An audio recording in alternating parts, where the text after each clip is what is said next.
Hello friends, welcome back to my channel your food desires. उम्मीद करते हैं कि आप सब खैरियत से होंगे और मैं भी बिल्कुल ठीक हूँ आपकी दुआओं से। आज बहुत ही ज़बरदस्त टिप आप लोगों के लिए लेकर आई हूँ जो कि हमारी रोज़मर्रा की ज़िंदगी को बहुत आसान बना सकते हैं। तो बिना टाइम वेस्ट किए चलिए स्टार्ट करते हैं। तो सबसे पहले मैं आपको बताऊंगी कि ग्रीन चिली को हम कैसे जो है सेव कर सकते हैं, क्योंकि जब हम ग्रीन चिली को बाय करते हैं तो कुछ ही दिनों के बाद जो है वो ख़राब हो जाती है, वो यूज़ के काबिल नहीं रहती। तो आज मैं बताऊंगी ग्रीन चिली को किस तरह से हम सेव कर सकते हैं। सबसे पहले ग्रीन चिली को आपने इस तरह से जो साइड का इसका पोर्शन है, जो साइड की इसकी डंडियाँ हैं, मैंने उसको रिमूव कर दिया है। आपने इस तरह से सारी ग्रीन चिली की डंडियों को रिमूव कर देना है और उसके बाद आपने एक इस तरह से बॉक्स लेना है और उसके बाद आपने किचन टिश्यू लेना है और किचन टिश्यू को आपने इस बॉक्स के अंदर इस तरह से लगा देना है और ग्रीन चिली को आपने इसके अंदर इस तरह से डाल देना है। और इसके बाद एक और किचन टिश्यू आपने लेना है और इस तरह से इसके ऊपर आपने कवर कर देना है। और इससे क्या होगा कि पूरे 1 महीने के लिए ग्रीन चिली जो है वो बिल्कुल भी ख़राब नहीं होगी, बिल्कुल ठीक रहेगी। और उसके बाद आपने इसको कवर करके फ्रिज में रख देना है। जी, तो नेक्स्ट टिप है कि हरे धनिया को किस तरह से हम सेफ रख सकते हैं, क्योंकि जैसे ही हरा धनिया हम बाई करते हैं तो 2-3 दिन के बाद ये मुरझा जाता है, जिसकी वजह से ये यूज़ के काबिल नहीं रहता। तो आज मैं इस वीडियो में बताऊंगी। तो आपने सबसे पहले इस तरह से धनिए के एक्स्ट्रा डंडल को आपने कट कर देना है। जी, तो डंडल अलग करने के बाद आपने किचन टिश्यू लेना है और धनिया पत्ता को आपने किचन टिश्यू के अंदर रखना है और आपने बिल्कुल सॉफ्ट हाथों से इसको इस तरह से रोल करना है और एक लिड वाला आपने जार लेना है और उसके अंदर आपने धनिया पत्ता को रख देना है और इसको आपने कवर कर देना है।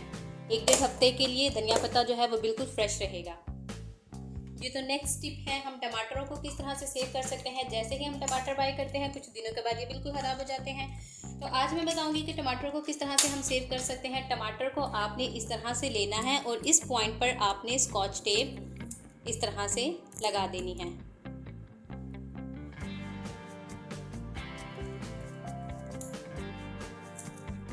इस तरह से सारे टमाटर को आपने स्कॉच टेप लगा देनी है, जिससे क्या होगा कि काफ़ी देर तक आपके टमाटर जो है वो बिल्कुल फ्रेश रहेंगे।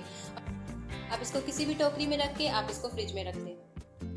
जी, तो नेक्स्ट टिप बहुत ही आसान है। इस तरह से बाज़ औक़ात क्या होता है कि ख़वातीन जो है वो हाफ वेजिटेबल फ्रूट इस्तेमाल कर लेती हैं और उसके बाद बचे हुए फ्रूट को हम जो फ्रिज में रख देते हैं तो वो काले हो जाते हैं और यूज़ के काबिल नहीं रहते, यहाँ से ख़राब होना शुरू हो जाते हैं, जिसकी वजह से वो दोबारा इस्तेमाल नहीं किए जाते। तो बहुत ही आसान है। इस तरह से आपने रैपिंग शीट लेनी है और आपने उसको इस तरह से कवर कर देना है। बचे हुए हिस्से को, फ्रूट्स को और वेजिटेबल्स को आप इस तरह से सेव कर सकते हैं। इससे क्या होगा कि जो बचा हुआ जो फ्रूट है, जो वेजिटेबल है, वो ब्लैक नहीं होगी और हम दोबारा इसे यूज़ कर सकते हैं।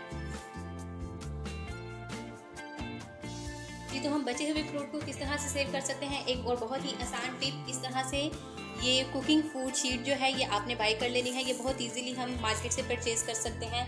तो जब बाज़ औक़ात क्या होता है कि फ्रूट जो होता है वो हम इस तरह से अनकवर रखने की वजह से वो ख़राब हो जाता है और जो दोबारा यूज़ के काबिल नहीं रहता। तो आपने इस तरह से फ्रूट को शीट से कवर कर देना है अच्छे से, ताकि बचा हुआ फ्रूट जो है वो सेफ रह सके।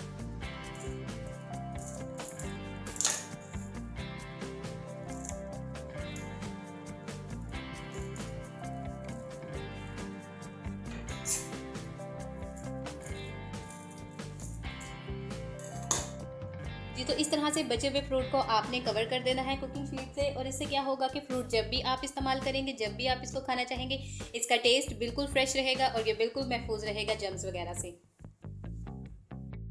जी, तो हम नाइफ़ को किस तरह से तेज़ कर सकते हैं। अगर आप लोगों के पास नाइफ़ शार्पनर नहीं है तो इस तरह से आपने एक कप या इस तरह से जो प्याली होती है जो हम घर में इस्तेमाल करते हैं फूड के लिए, आपने उनकी जो बैक साइड है इस पॉइंट पर आपने इसको इस तरह से करना है। इससे क्या होगा, इससे जो नाइफ़ होगी वो शार्प हो जाएगी और जो भी आप फूड या वेजिटेबल आप कट करना चाहते हैं उसमें आपको बहुत ज़्यादा आसानी मिलेगी। नेक्स्ट टिप जो कि बहुत ही इम्पॉर्टेंट और बहुत ही इजी है, जब भी आप दूध को बॉईल करें इस तरह से लकड़ी का चम्मच आपने देगची के ऊपर रख देना है। इससे क्या होगा कि दूध जो है वो देगची से बाहर नहीं गिरेगा। तो चूल्हे की सफाई और किचन की सफाई जो है वो बरकरार रहेगी।